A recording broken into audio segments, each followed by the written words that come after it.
ఇంకా జగన్మోహన్ రెడ్డి ఓడిపోవడం ఇంకా కొన్ని కారణాలు ఏంటంటే ఏం లేదండి, ఆయన రెక్టిఫై చేస్తున్నారు అనుకోండి మళ్ళీ నెక్స్ట్ రావడానికి అవకాశం ఉందండి. లేదు ఆయన కూడా మార్పు వచ్చి ప్రజలకు సాయం చేద్దామంటే మీతో కావచ్చు అండి ఆయన. అది అందుకని జనరల్ పొల్యూషన్ గవర్నమెంట్ ఒకసారి కావాల్సి వస్తుందండి. ఒకసారి ప్రజల్లో అంటే ఇప్పుడు మన ఆంధ్రప్రదేశ్ లేదు, ఇప్పుడు అలా వచ్చిందనుకోండి ఏ పార్టీకి సపోర్ట్ చేస్తామన్నది కోalition గవర్నమెంట్ ఫామ్ అయితే. ఆయనది ఎక్కువ ఏంటంటే ల్యాండ్ టైటిల్ యాక్ట్ ఒకటి వచ్చింది సార్. అది చంద్రబాబు నాయుడు నేను పబ్లిక్ టాక్లో ప్రతి ఒళ్ళని అడిగింది చెప్పిన విషయాలు కూడా ఆటో డ్రైవర్ నుంచి ప్రతి ఒక్కటి చెప్పింది. ఏదో ల్యాండ్ టైటిల్ యాక్ట్ అంటే మా ఆస్తి కూడా గవర్నమెంట్ దగ్గర పెట్టుకుంటారట, అది అలా వెళ్ళిందండి ప్రజల్లోకి. తర్వాత ఏమో ఎమ్మెల్యేలు ఎంపీలు అట్లా సంబంధం లేకుండా చీఫ్ మినిస్టర్ గారికి వాలంటరీ వ్యవస్థ కూడా తీసుకొచ్చారండి. ఏ కార్డు కావాలి ఏం కావాలన్నా వాలంటరీ వ్యవస్థే, అసలు ఎమ్మెల్యే లేదు ఎంపీ లేదు. అదొక ప్రాబ్లం అండి. లిక్కర్ మీద ఒకటి ప్రాబ్లం సార్. ఇక్కడ 2-3 విషయాలు మనం ఆలోచించాల్సినవి ఉన్నాయి. ఇప్పుడు వాలంటీర్స్ అన్నారు కదా, దానికి ముందు ఏమన్నారు, ల్యాండ్ టైటిల్ అన్నారు. ఇక్కడ రెండు రకాలుగా జరిగింది.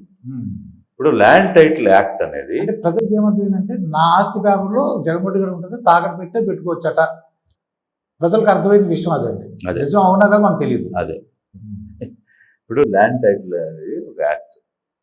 ఇప్పుడు మనం ఏదన్నా ఒక విషయాన్ని ఉన్నట్టుగా మాట్లాడితే అది ఇక్కడ 2 పార్టీలు ఉన్నాయి కదా, ఎక్స్ వై. అది ఎక్స్కి ఉపయోగపడితే వీళ్ళు ఇతను ఎక్స్ పక్షం అంటారు, వైకి ఉపయోగపడితే వై పక్షం అంటారు. బట్ జనం అర్థం చేసుకోవాల్సింది ఏంటంటే మేము ఎక్స్ కాదు వై కాదు, మేము కొత్త పక్షంగా వస్తున్నాం, కొత్త పార్టీగా వస్తున్నాం. కాకపోతే వాస్తవాలను వాస్తవంగా మాట్లాడినప్పుడు అది ఒకరికి ఉపయోగం ఉండొచ్చు, ఇంకొకరికి ఉపయోగం లేకపోవచ్చు. అంత మాత్రం చేత వారి పక్షం అయితే మనం కాదు. అది జనం అర్థం చేసుకోవాలి మొదట. ఇంకొకటి అర్థం చేసుకోవాల్సింది ఏంటంటే ఈ పెత్తందారులు ఆధిపత్య వర్గాల వెంట ఉండి చిరకాలం బానిసత్వంలో ఉంటూ వాళ్ళకే ఓట్లు వేసుకోవడం వల్ల మన బానిసత్వం పోదు, మనం అధికారంలోకి రాలేము. కాబట్టి ఆ దృక్పథం ఆలోచన కూడా మార్చుకోవాలి. ఈ 2 చెప్తూ నేనేమంటానంటే చట్టం అండి అది. ల్యాండ్ టైటిలింగ్ యాక్ట్ అనేది చట్టంలో అన్ని వివరాలు క్లియర్గా ఉన్నాయండి. వీళ్ళు ఏదో దుష్ప్రచారం చేసేసారు, వీళ్ళ పేపర్లు ఉన్నాయి కాబట్టి ఇది అదని రాసేశారు. ఎన్నికల సమయం కాబట్టి రకరకాలుగా దాన్ని చిలువలు పొలవులుగా రాసేసి ఇలా అయిపోద్ది అలా అయిపోద్ది ఇలా అంట అలా అంట అని ఒక వేవ్ని క్రియేట్ చేయడానికి ట్రై చేశారు. ఆ పేపర్లో చదివిన వాళ్ళు అది నిజమేనా అవునా అట్లాగా నేర్చుకుని అమ్మో దీనివల్ల మనకు నష్టమేమో అనేటువంటి ఒక భావన రప్పించాలనే ఈ మీడియా ప్రయత్నం చేసింది. ఏది టీడీపీకి బాగా కొట్టే మీడియా ఉంది కదా, వాళ్ళ ఛానల్స్ ఉన్నాయి, వాళ్ళ పేపర్స్ ఉన్నాయి, వాళ్ళు వాళ్ళకంటే ఎక్కువ ఎరగబడి చించుకుని పనిచేసే వ్యవస్థ అది. సో వాళ్ళు అట్లా చేశారు. వాలంటీర్స్ విషయంలో ఇక్కడ ఒక ఎమ్మెల్యేతోనో ఆ ఊర్లో ఉన్న ఒక భూస్వామి చెప్తేనో లేకపోతే అక్కడ ఉండేటువంటి ఒక లీడర్ చెప్తేనో అంటే రాజకీయ నాయకుడు చెప్తేనో అయ్యే పనులు వాళ్ళ ప్రమేయం లేకుండా ఒక వాలంటీర్కి కాగితం ఇస్తేనో లేకపోతే నాకు రాలేదని గ్రీవెన్స్ ఇస్తేనో అయిపోతున్నాయి అని అంటే ఇన్నాళ్లుగా ఉన్నటువంటి ఒక ఫ్యూడల్ వ్యవస్థని, ఒక భూస్వామ్య విధానాన్ని, అంటే గుత్తాధిపత్యం అధికారాన్ని గుప్పెట్లో పెట్టుకుని అక్కడ ఉన్నటువంటి పేదల్ని సామాన్య ప్రజల్ని ఆట ఆడించటం. నువ్వంటే కూర్చో, నిలబడంటే నిలబడు, నువ్వు చెప్పిన మాట ఇంటేనే నీకు ఇది వస్తుంది లేకపోతే రాదు అని జులుం ప్రదర్శించే నాయకత్వం గ్రామాల్లో ఉంటుంది. అది కూడా కులాన్ని బట్టి వర్గాన్ని బట్టి ఉంటాయి.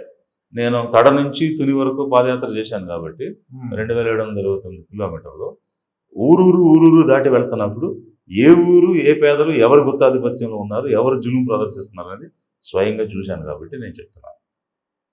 అలాంటి ఒక వ్యవస్థగా నడుస్తున్న క్రమంలో ఏ సామాన్యుడిగా ఉండి గవర్నమెంట్లో ఉన్న సిస్టమ్ ప్రకారం నీ అర్హతను బట్టి నీకు ఇది వస్తుంది అని ఇచ్చేస్తూ ఉంటే ఈ బూర్జువా విధానాలకి తూట్లు పడిన పరిస్థితి వచ్చింది. కాబట్టి వీళ్ళందరూ కూడా ఏకమై ఆ వ్యవస్థను తిట్టడం మొదలుపెట్టారు తప్ప ఇట్లాంటి ఒక వాలంటీర్ ఇట్లాంటి ఒక సచివాలయం ఉండడం వల్ల ట్రాన్స్పరెన్సీ పెరుగుద్ది గ్రామంలోనే. కాబట్టి ఒకడికి ఏదైనా వస్తే అరే వాడు అర్హుడు కాదు కదా వాడికి ఎట్లా వచ్చింది అని వెంటనే తెలిసిపోద్ది. అక్కడ అవును. రాకపోతే అయ్యో ఇంత దీనంగా ఉండి ఈమె భర్త కూడా చనిపోయారు, ఈమె రాలేదేంటి, ప్రభుత్వం తప్పు చేస్తుంది అన్న విషయం అక్కడే తెలిసిపోతుంది. అవునండి. బట్ ఎవడైతే ఆ ఊరిని కంట్రోల్ చేస్తూ అక్కడున్న జనాన్ని వాళ్ళు గుప్పిట్లో పెట్టుకుని వాళ్ళ మీద అజమాయిషి చేస్తున్నాడో ఆ వ్యవస్థ ఉన్నంతకాలం ఈ ట్రాన్స్పరెన్సీ రాదు. అవును.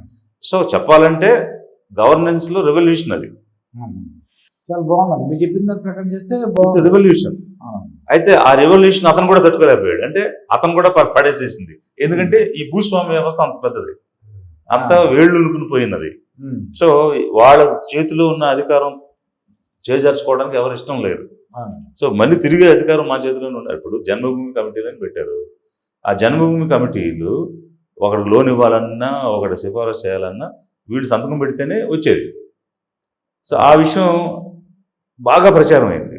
నేను వెల్ఫేర్ డిపార్ట్మెంట్లో పనిచేసినప్పుడు మేము రియల్ పూర్ ఎవరు అని సెలెక్ట్ చేసి వాళ్ళకి సెల్ఫ్ ఎంప్లాయ్మెంట్ స్కీమ్ ఇవ్వాలని మనం ప్రయత్నం చేస్తే వాళ్ళకి వీళ్ళు సంతకం పెట్టేవాళ్ళు కాదు. ఎవరు? జన్మభూమి కమిటీ వాళ్ళు. ఎందుకయ్యా మనం ఇన్ని ఇచ్చాము, ఎందుకు గ్రౌండ్ అవ్వలేదు, ఎందుకు యూనిట్ మీరు ఎస్టాబ్లిష్ చేయలేదని రివ్యూ చేస్తుంటే ఆ కమిటీ నుంచి సంతకం రాలేదని చెప్పారు.